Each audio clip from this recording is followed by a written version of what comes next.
Hello, everyone. This is Matthew, and this is a workshop on virtual facilitation.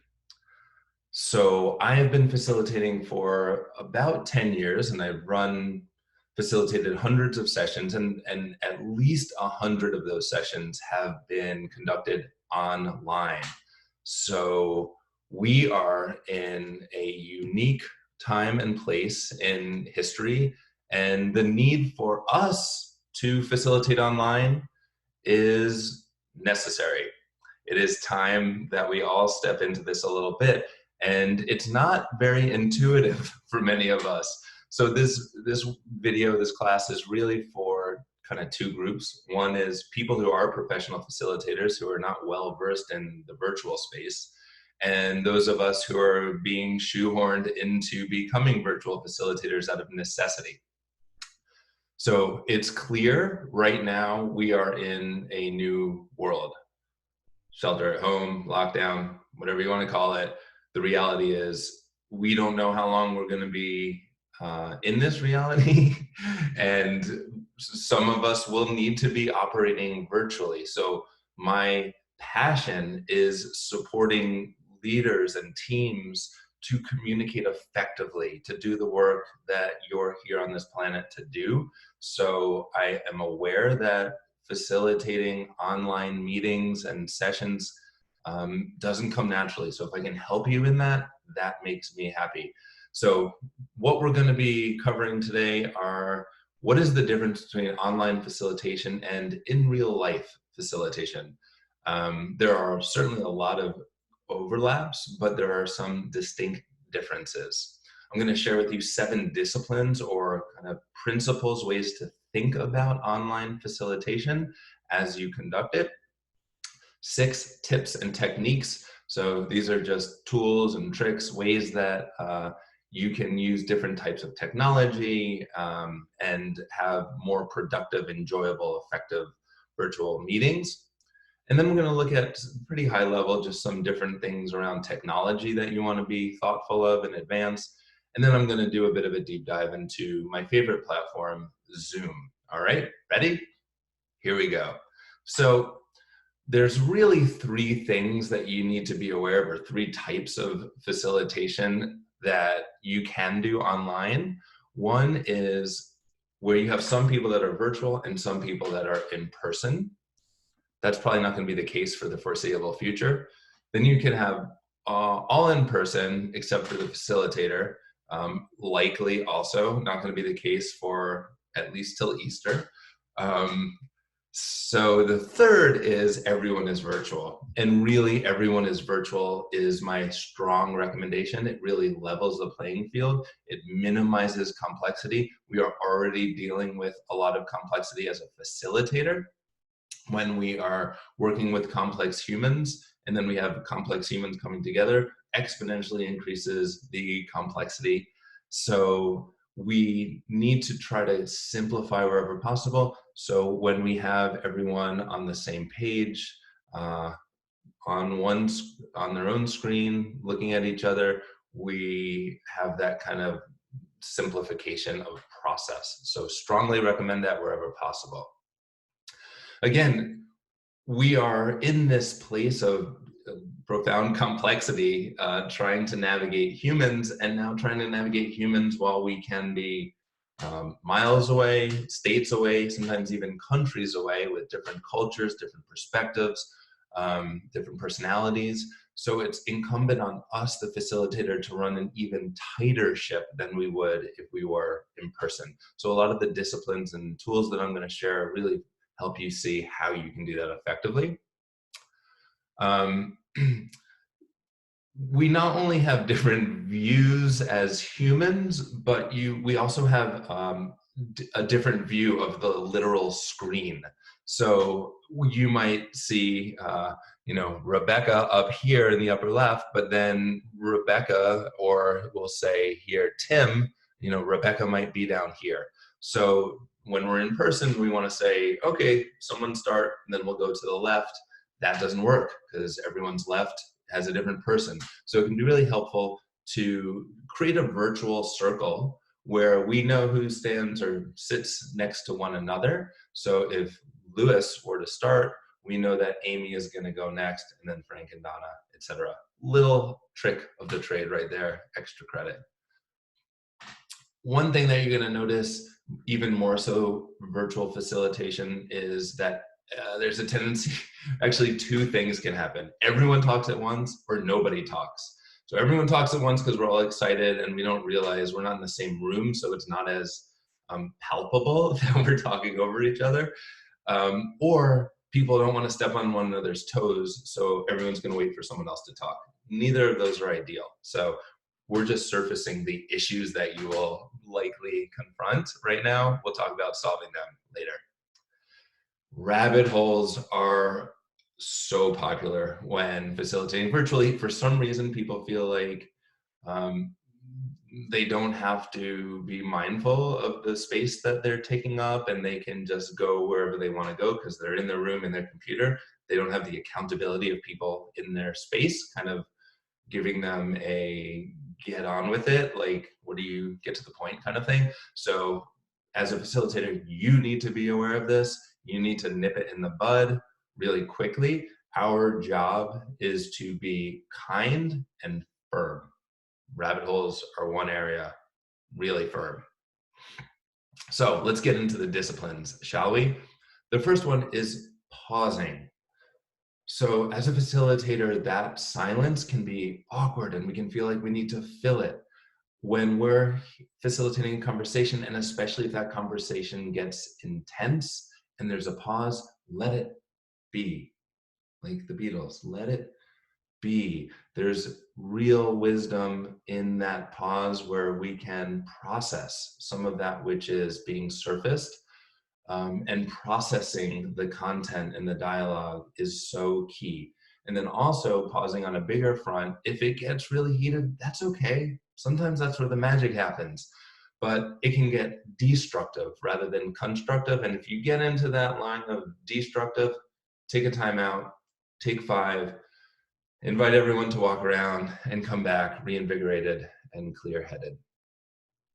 Repeating back can be really valuable, especially in the virtual space. So saying something like, okay, Mary, what I think I'm hearing you say is that it's really challenging for you to be able to do your job when Jason isn't following the core process. Is that right? And then Mary feels really heard. Yes, thank you. That's exactly what I'm trying to say. And then it also gives an opportunity for everyone to be tracking the conversation, because we have maybe Mary kind of went a little all over the place and we distilled that, repeated it back. So now we're all on the same page. Synthesize. So again, thinking about complexity, our job as a facilitator is to synthesize and simplify. So nobody else cares about this but us.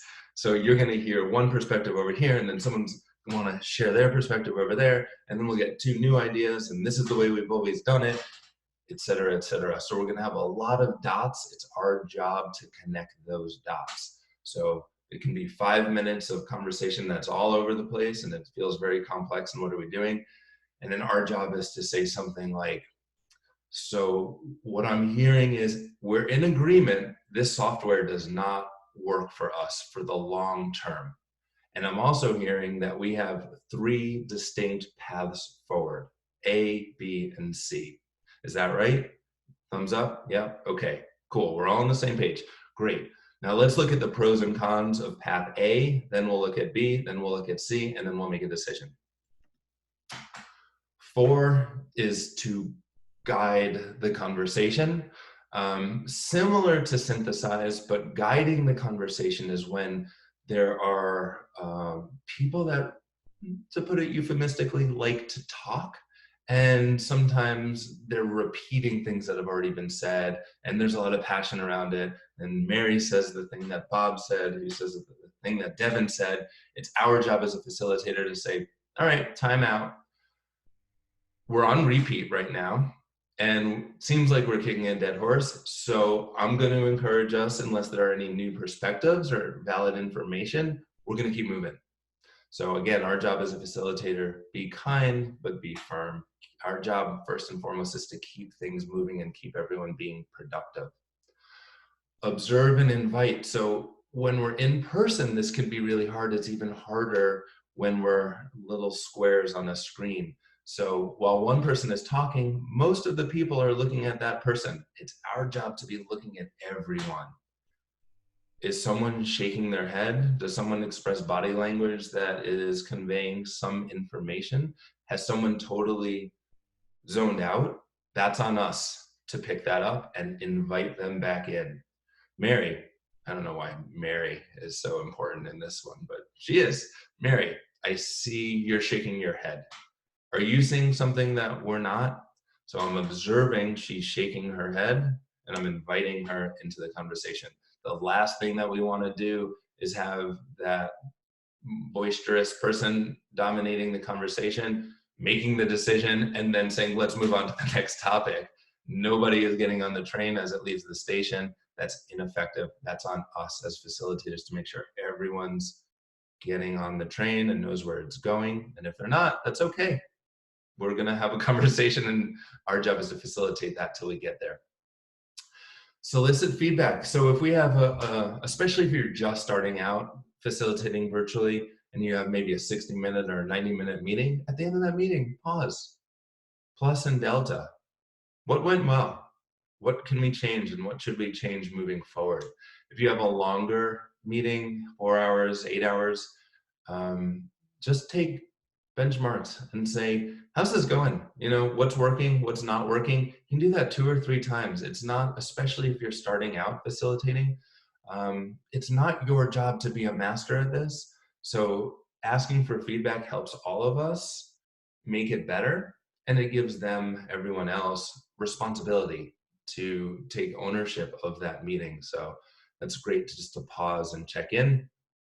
And then lastly, taking breaks is absolutely essential. You might want to set a timer if you don't have that internal clock going. But really, virtually, you're going to need to take even more breaks because people staring at a screen doesn't have the vitality that being in a conversation in a room with other folks. So rule of thumb, I mean, it's my rule of thumb. I don't know if it's really a rule of thumb. Rule of my thumb is every 45 to 60 minutes max, take a break and encourage movement. What you don't want is people to take a break and then get off this screen and hop on their email for 10 minutes and then come back in. It's really a time to recharge and resource. So move around, grab a water, unplug, then come back in, ready to hit it. So that was the disciplines. Here's the tips, tools, techniques, tricks. I have 6 of them for you.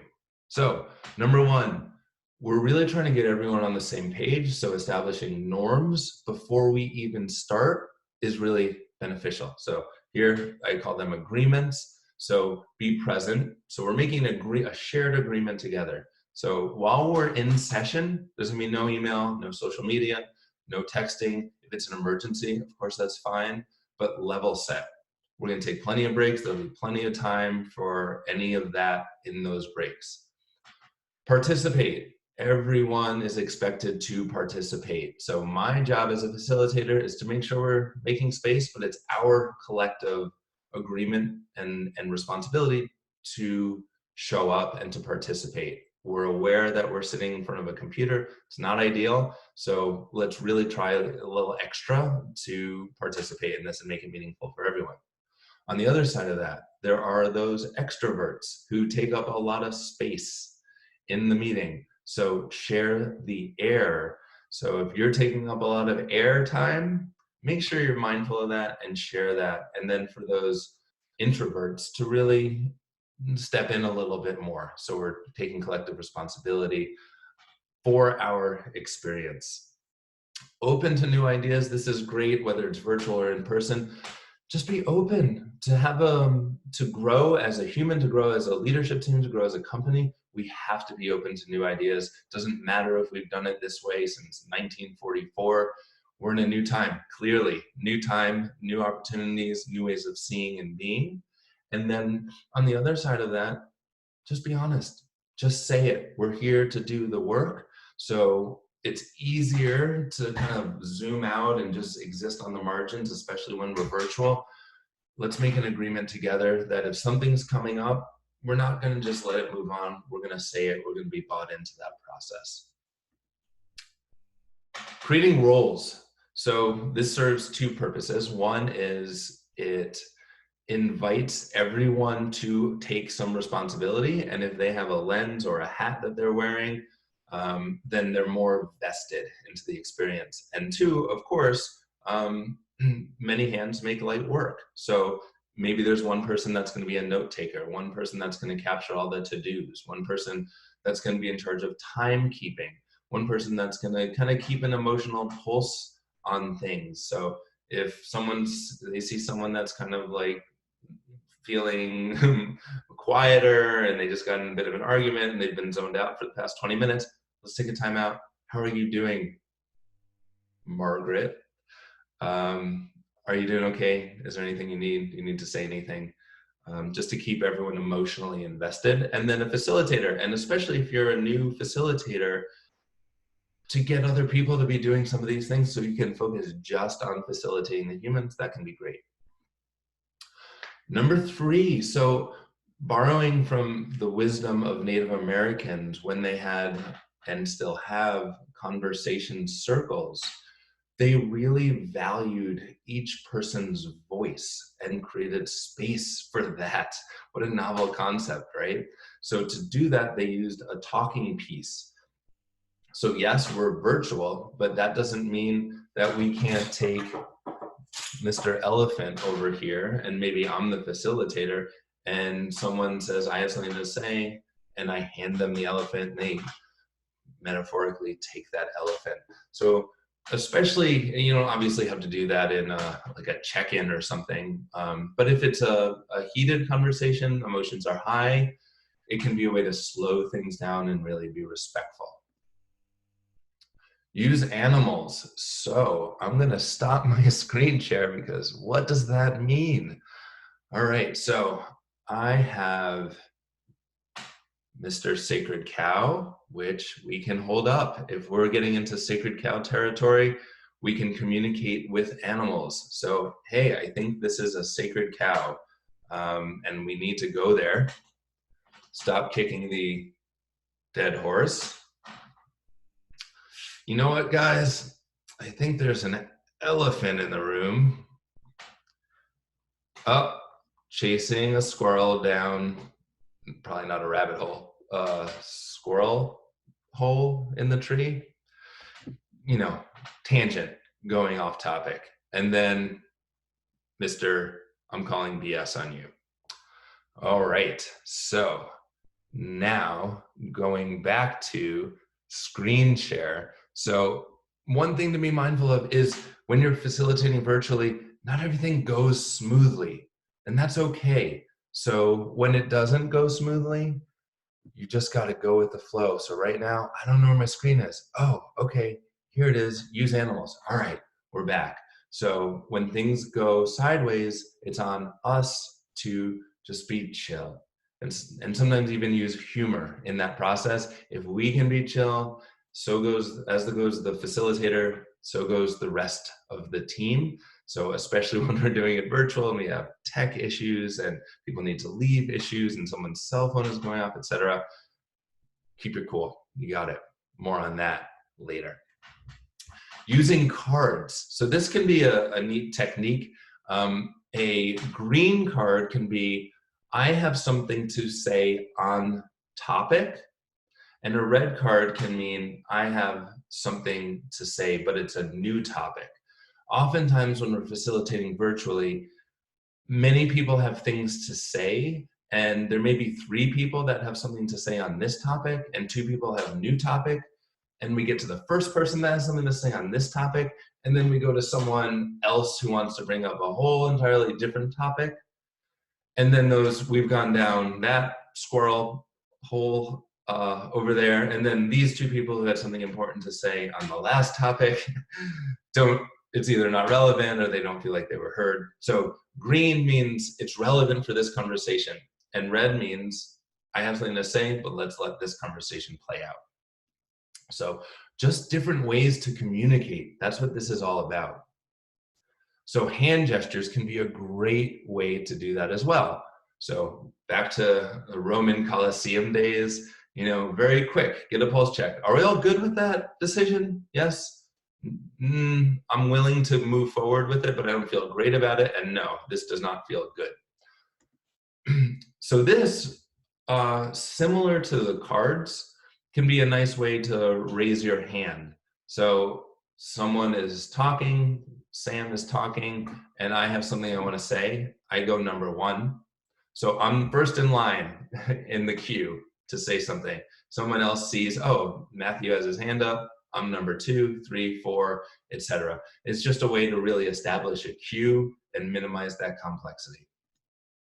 And lastly, our favorite, just when you're excited about something and you agree, you can use hand gestures. You can also go, whoo, yeah, that's hot. Like I'm resonating with that. That feels good.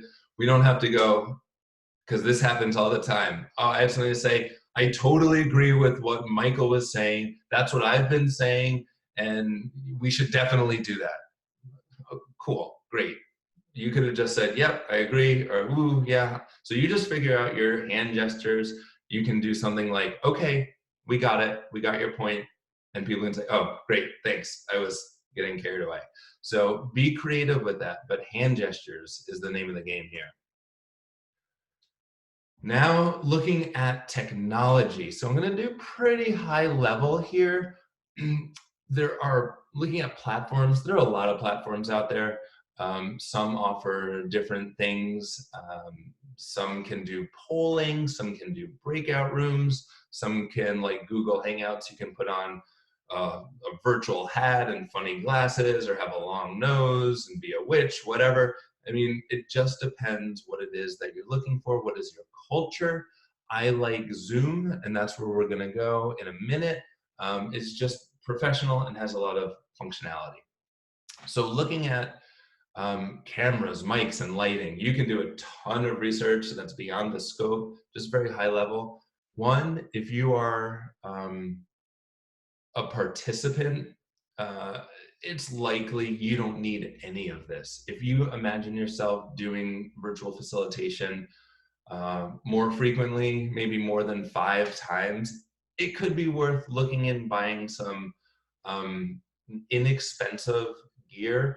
The technology has come such a long way that you could spend $65 for a pretty decent camera. That's what I have right here. I think this was 50 bucks. This microphone, this is what I'm talking on right now, so if you can hear me all right, that's it, that's 70 bucks. And then just a little backlighting can be really helpful. I'd say if you're gonna get one thing, the backlit is the way to go. So if you wanna spend 200 bucks, you have pretty much an entire suite that you can do semi-professional work. But if you're facilitating, it can be helpful to be seen and heard. So looking at just the lighting, how many times have we seen this guy where it's like, oh, okay, it's like nighttime, and it's just like that person isn't present anymore if they're existing in the shadows. So this is not great, but it's not terrible. So even like a table lamp on your desk facing away from you, you obviously don't want to blind yourself, but facing away from you, the idea is you want to be more front lit than backlit. All right, we're gonna do, this isn't a deep dive, but this is a 8-foot water deep dive into Zoom. So Zoom, this is the platform that you're hearing me on right now. I'm just gonna, very high level, if you've done facilitation, Zoom, this is gonna be repeat, so I'm gonna go pretty quick. You can record, which is what I'm doing now. You can mute. You'll see in the next scene, anyone who's not talking should mute. You will be super frustrated to have everyone, especially if you have 15 or more people on the call and they're not muted, it'll be like a carnival. You do not want that. Everyone should mute. That means nothing will come through audio on their end. Video, highly encourage using video. Sometimes people will turn their video off and it'll just be a picture of them. Less connecting. So really what we want to do is have everyone present and connecting. If you're eating lunch or something, maybe you want to stop the video. You can invite others. It'll show you how many participants and who are the participants. You can share your screen. So this is obviously great if you have a PowerPoint or a deck that you want to go through with a presentation. You can chat. This is a really nice function where you can have a sidebar conversation, although it can get out of hand because there's private chatting that can happen. So I've seen lots of inside jokes and people laughing. So if you notice that, or even in the agreements, you might want to just name it. Let's stay professional. We have real work we need to do. Stay focused, especially with that chat bar. Let's keep it professional. And then pause and keep going. And then you'll see over here, gallery view, and this is individual view. So gallery view, I also call this the Brady Bunch view. You can see everyone at once. And you can also see down here, one thing I really like about Zoom, if you have a bunch of people and you have a longer meeting, it can be so boring, right? To have, Zoom has up to 100 people capability, and you can go up to 500 with an add-on. So imagine 300 people, and you're just sitting there for an hour and a half, 2 hours, like listening to 1 or 2 people talking. So it can be really dynamic to have a breakout room. So you can break into groups of 3 and 7, whatever numbers, but you can have more intimate conversations. So here's a little bit on that. Hey everyone, Farah from Zoom here. On this brief video, we're going to show you how you can leverage our breakout room feature to take a large meeting or virtual classroom and split it up into smaller groups or sessions. You'll see that I have already enabled the breakout room feature, which you can find in your settings along the bottom. And that breakout room button will actually be right here. This is a button that only your hosts or co-hosts will be able to see. And right now we don't have a co-host in the session. If I manage my participants, I can hover over Catherine, for example, to make her a co-host. So she'll see this button now as well. When we're ready to split the group into smaller sessions, I can easily click this button to get a pop-up window asking me how many rooms I'd like to assign out and how many participants per room. For this example, it's recommending, since there are 6 people, we can split it up into 2 rooms. I can do this automatically or manually. So if we click on the automatic button, it'll generate those breakout rooms for us. Certainly if there's anyone I want to swap out, maybe I want to move Michael to the other room, I can exchange him for a different participant. Once I'm ready to open all rooms, I'll click this open all rooms button, and our participants will be able to join the sessions that we've created for them. So we'll slowly see those people join. One thing that's really important to note is that as a host or a co-host, you can actually hop between the different rooms to talk to the participants. You can see here I have the join button. Now everybody's left to go to the rooms. I can broadcast a message to everybody and say, wrapping up in 1 minute. And this will broadcast the message. And then I can close the rooms, which gives them a 1-minute timer to rejoin our session. We'll give everybody a second to rejoin, and I'll show you 1 or 2 additional features with breakout rooms. So we don't need the 1 or 2 additional features. You get the gist. Just makes it really dynamic. You can also see the user experience is quite nice on a phone as well as on a computer. And winding down, just things are going to go wrong. It's inevitable. So again, just as the facilitator, be grounded, take a breath.